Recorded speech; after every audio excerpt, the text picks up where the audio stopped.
If you have a black walnut tree in your garden, had one in your garden, but then removed it, or if you got mulch from a black walnut tree and put it in your garden, we're going to talk all about black walnut trees, what you should be worried about, and what you shouldn't be worried about. Let's go.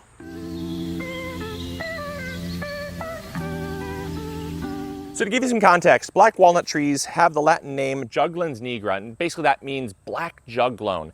Now, juglone at face value sounds kind of crazy, but it actually is even crazier in the garden. You see, the black walnut tree has over time developed defense mechanisms to protect itself from competition. And specifically what it does is it wages chemical warfare with surrounding plants. And a big problem that gardeners have is they don't realize that when they put their garden in, that maybe they're putting it in next to a black walnut tree. And over the course of the growing season, they notice that certain plants, specifically nightshades and lettuce crops, but more than anything, nightshade crops, your peppers, tomatoes, eggplants, squash plants as well, are affected through the chemical that is excreted through the black walnut tree. They seem to exhibit signs of some type of contamination, usually from like an herbicide damage. And a lot of gardeners think they have contaminated soil, and they blame the compost they added, or they blame what they filled their beds with, when they don't even realize that it's being excreted through the soil from the black walnut tree. And the black walnut tree is actually prohibiting those plants from growing. They have really gnarly growth at the top, and they don't really grow as fast. They might be severely stunted and possibly even die altogether. And oftentimes this problem goes unnoticed simply because of a lack of knowledge about the connection between your garden plants and the black walnut tree. So then the next question arises once you actually learn about the conflicts between your garden plants and the black walnut tree. The question is, well, what can I do about it? And there's a few things you can do about it. The first thing, and I think this is the most natural course of action a lot of you ask, is how far away do I have to move my garden? Because in a lot of cases, maybe you can't cut the tree down, maybe it's expensive to cut the tree down, or maybe it's in your neighbor's yard and you can't cut it down. And so in that case, simply moving your garden is the most rational decision to make. And studies have shown that you need to be roughly 25 feet away from the base of the black walnut tree, because the root system is what is excreting the juglone. Now, the juglone is not something that's going to permeate huge areas of the soil. It really is, like I said, just a defense mechanism to kill off surrounding plants that would otherwise steal water and nutrients and potentially sunlight from the black walnut tree. And so it's not something that, if you're really far removed from it, there's going to be no effect. It's really very localized to where the tree is, which is good. So you can move it 25 feet away and you should be more than fine. So what happens if you can't move your garden? If you're somewhere that is not able to be moved away from a black walnut tree out of the range of where the juglone is being excreted into the soil, the next thing you have to ask is, are there any juglone resistant crops?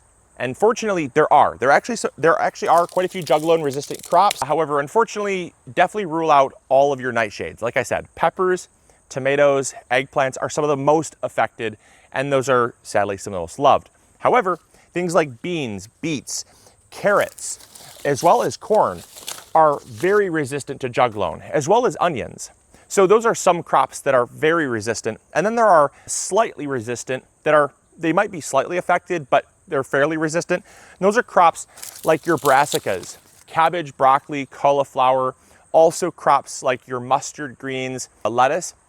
Those crops are somewhat affected, but you might only find minimal stunting and minimal damage to their growth.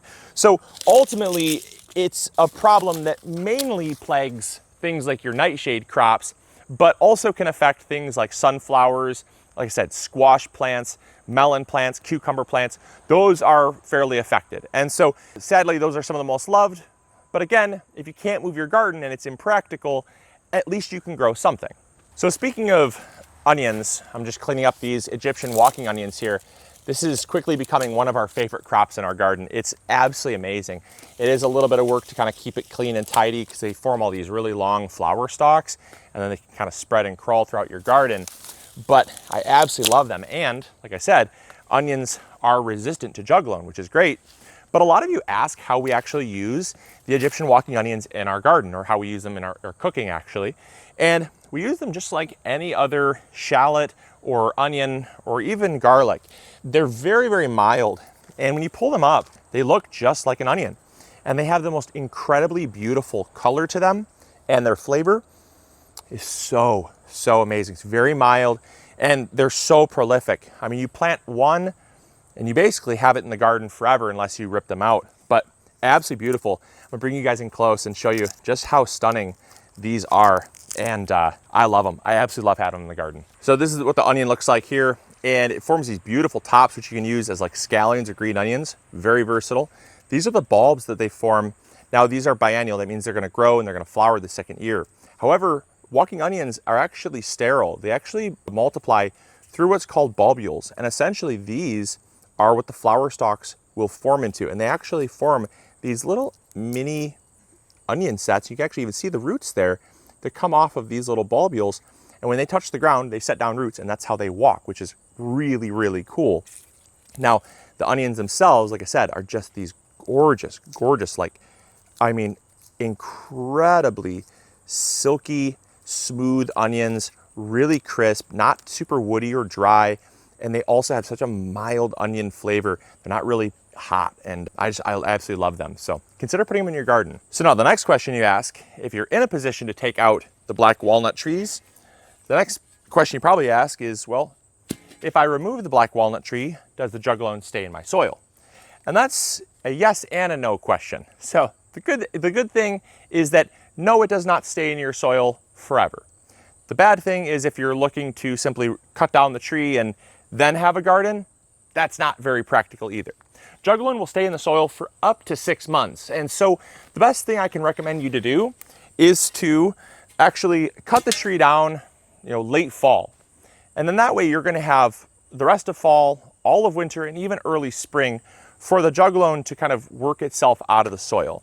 And that way, come planting time, your plants are not gonna be affected, especially if you're trying to grow like your early season stuff.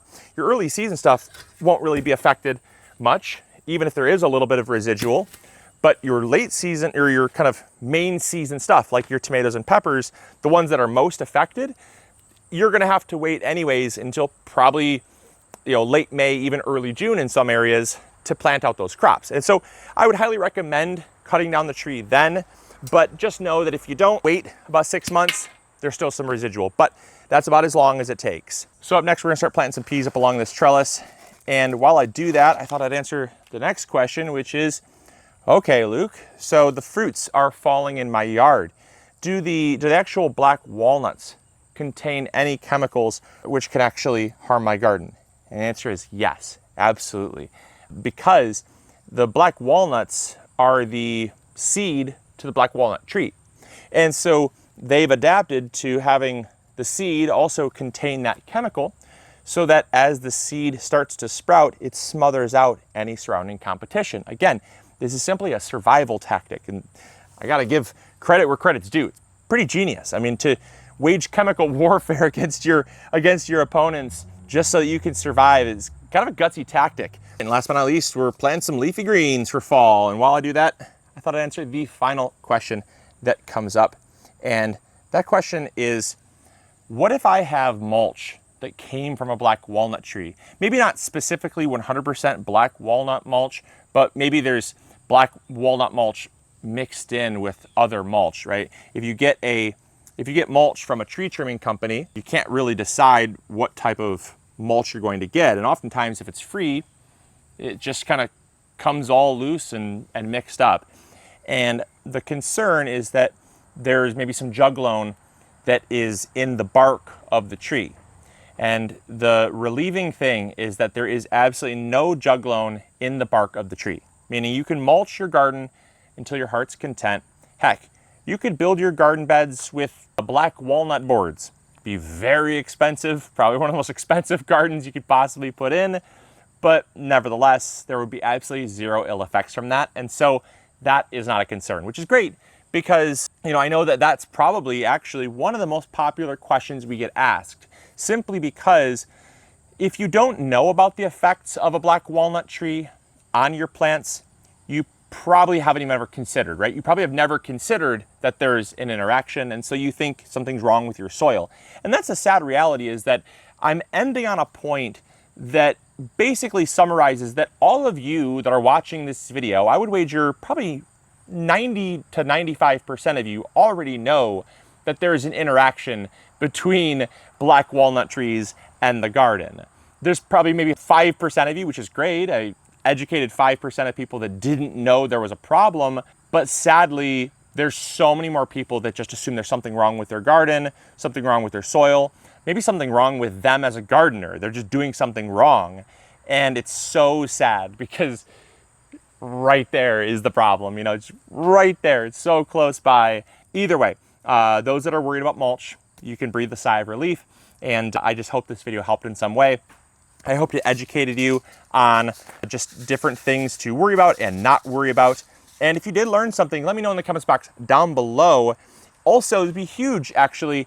Let me know if you were aware of the interaction or not. If you did not know that there was an interaction between black walnut trees and your plants, I would love to know. I'd love to just take a quick survey of how many people learned that, because that might help me to kind of curate some more future videos around this topic. So I hope you guys enjoyed. I hope you all learned something new. As always, this is Luke from the MIgardener channel, reminding you to grow bigger. Take care. Bye. Hey, thank you so much for watching today's video. I really appreciate it. If you enjoyed, consider clicking this one. You'll probably enjoy it just as much. I want to thank you for your viewership, because without it, this channel would not be as amazing as it is. Also, if you haven't subscribed, consider subscribing. It's free, and we upload videos every Monday, Wednesday, or Friday. We also have vegetable seeds, fertilizer, or tools. If you need any of those, consider visiting MIgardener.com. Links will be in the description box below. We've got you covered.